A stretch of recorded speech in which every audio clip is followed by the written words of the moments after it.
you were talking about the guy coming in the store and like, and I don't take this, I was thinking, and I won't ship it for 6 weeks either. Sometimes you see that, I will not ship for 6 weeks, you know. That's an immediate turnoff sometimes, right there. All right, after you do the eBay import, what's next when you need more items? How do you get the next set of items into your booth once you've got all your eBay items over and now you're going to add more items? You can do them one at a time, right? The listing form. You know we have 2.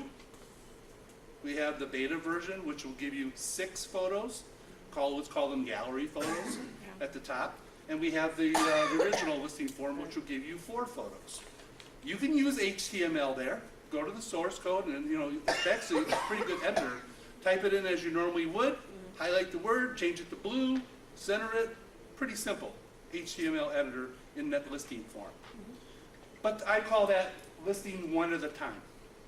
You could also have a simple optional template saved in your booth as a reserved item, and then make it live. Duplicate that listing several times, boom, boom, boom, boom, boom, okay? Leave the shipping at 0 so it doesn't go live. Set the shipping to 0 temporarily so it doesn't go live. Then pop your items into the template. And there are people that sell templates on Bonanza, templates you can download. Maybe you have the ability to write one yourself. Okay? Well, let's call that one at a time listing. That could be time consuming, right? Now if you have 3, 4, 5, 6. If you have 200 items, there's a faster way. CSV inventory upload. And I'm actually going to show you how today, how to do one. And you're going to be surprised at how easy it is. You really will be surprised. How many have done a CSV file upload? A couple people, all right? How many of you have ever thought of it, doing this? Were you scared by it, the idea? No? All right. Well, maybe after today, after you see it, you might think about this, especially if you're going to do plain text. Straight plain text without HTML. On your sell page, right here, the big arrow, other things to try. Import from eBay, import from Craigslist, inventory file, along with the option to batch edit whatever you have already selling. So you need to go to that inventory file, and basically we're going to upload a file from there. When you write your, oops, I'm sorry, I should have, that's the next slide after I do my spreadsheet. Let me get the spreadsheet loaded. It's already loaded here.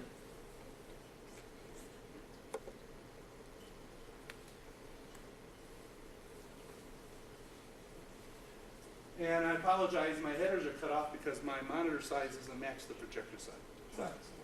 But basically in the spreadsheet, you're going to enter your data for your items into a column format. And the order of these columns does not matter. Does not matter what order the columns come in. What is important is that the titles or the headers at the top in row number 1, which you can't see somewhere up here, that those headers or titles match what we have in Bonanza. We have a title, we have description, that's these two right here. We have an ID number, I'll talk about that in a minute. We have a category number. We have a, this would be, I forgot what that one is. That might be quantity. That's quantity, selling price, shipping price, and then we have a column for images to list the images. That's the number one thing people mess up when they do a CSV file.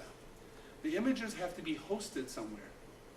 They have to be in a PhotoBucket account, a Picasa account, your own website. You have to have a URL or a web page address that leads right to your photos. And a way to test it is take the address that you think the photo is at, paste it into your browser, load it, and if it comes up with a photo, bingo, you're golden. Okay? So you know when you load your files up to PhotoBucket or whatever, you can give a URL right to that image. That's what goes here. And you can have as many, actually 6 of those, if you're going to, 6 gallery photos. And you're going to call them images, images 2, images 3, images 4, images 5, whatever, up to 6. And basically a file URL for each image. And then off the screen here, and hopefully it'll be on the next example here.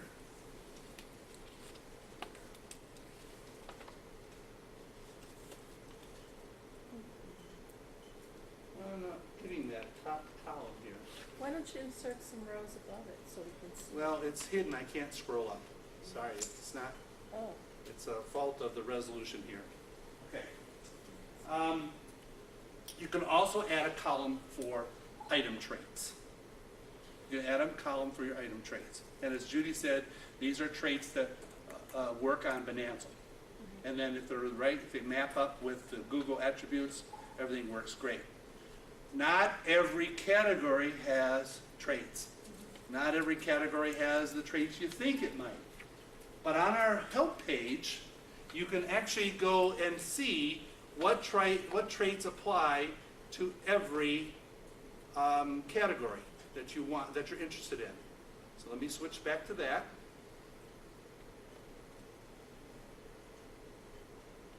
Here we go.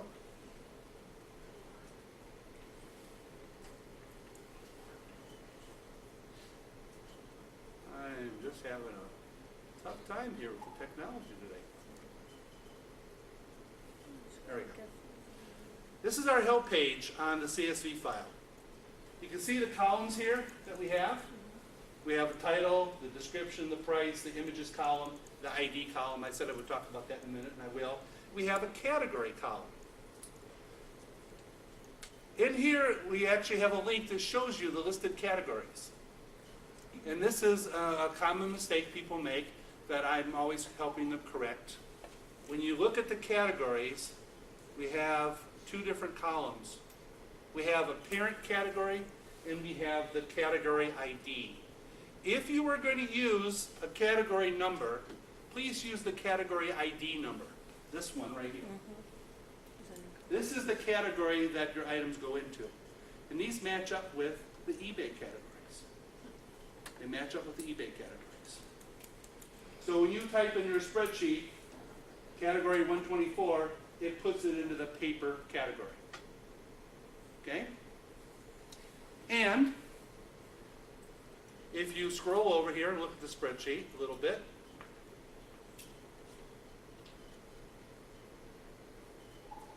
oh, sorry, let's see, let's put it in right here. Search for a category. Elizabeth, do you know your China category number? 25. 25? Okay. Category 25. Well, whatever it is, we'll see what it is. Pottery and glass, cars and trucks.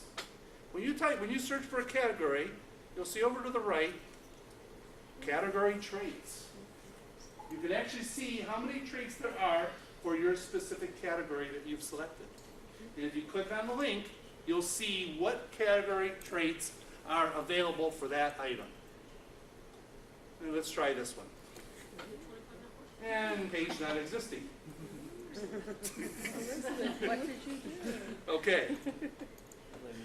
All right. Well, I don't know how to explain that one. It was working earlier this morning, and I was able to see those category traits. So, oh boy, you trust me, they're there. They're there. So the last thing is about the ID number. For sellers who want to upload and then they sell an item, if you assign your items a category ID number, an ID number, and you want to reload, it will update your inventory numbers. So let's say you've uploaded 6 of item number 26, and that could be alphanumeric, letters, numbers, any letter combination you want. And you had 6 of that item, but you've sold 3 of them, and you want to update your inventory. You can put the new inventory number, and when you upload that file again, it updates the inventory. It just changes it on Bonanza for you. So you don't have to manually, let's say you get a new shipment in. I just ordered 25 more. And now I have the 3 that I have left, 25. You put the 28 in, boom, you've got a new number there. You can do that all at one time. Okay? No, escalator. Okay, let's go back to the spreadsheet or the file here.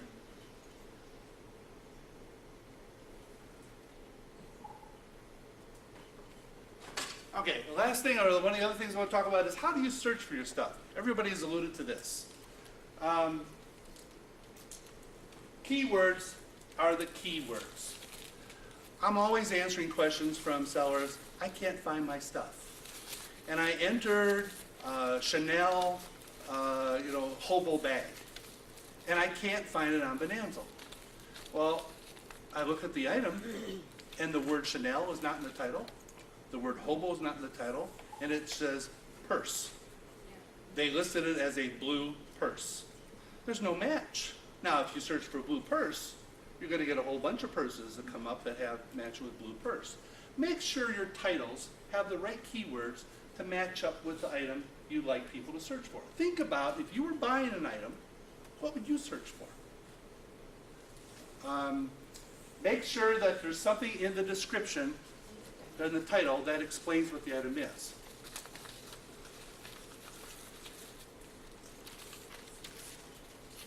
Posted photos versus the gallery photos.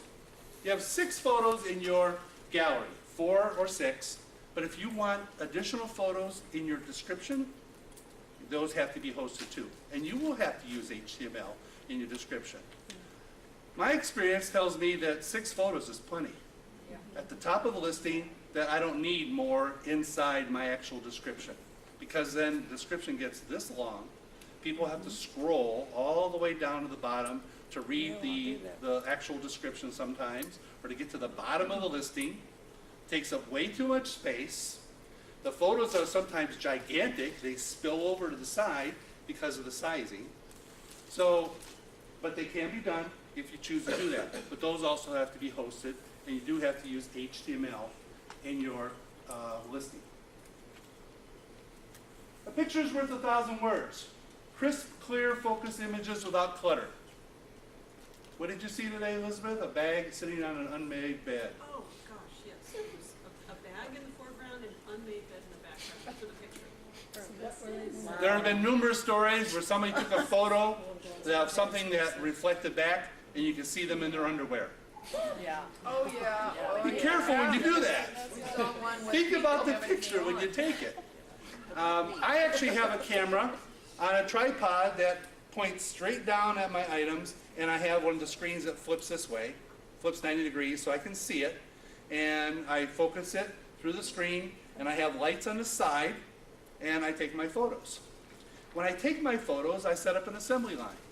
I line up all the photos, put tags on them, so I know which is which, what it's going to go to, adjust the lights, put one item down, take a picture of it, look at it and go, that's good. Now if I don't move the lights, every photo will come out perfectly exposed as long as the first one was. The exposure is based on how far the lights are away from the object, not the camera. You can have the camera way back here, take the same picture, way up there, take the same picture, and the exposure will be the same because the lights haven't moved. Set up your lights at a 45-degree angle, bouncing down at the object to eliminate reflections. Set the camera, get it focused as close as you can, and take your pictures. And if you use the same exposure, just click, click, change the item, click, focus it, move the camera up and down if you need to, zoom it in if you need to. Just don't change the lights. Take all your pictures, and you can process them all at one time, very easily, by the way. If you get the density right on the photo, it makes the color correction easier. I was in the photography business, working as a photographic chemist, doing color development, making chemicals that would develop your own film, your own prints at home. It was called Unicolor, if anybody was ever into that hobby. And I learned quickly that you can't color correct a picture that's overexposed or underexposed. If you get the density correct, the color correction becomes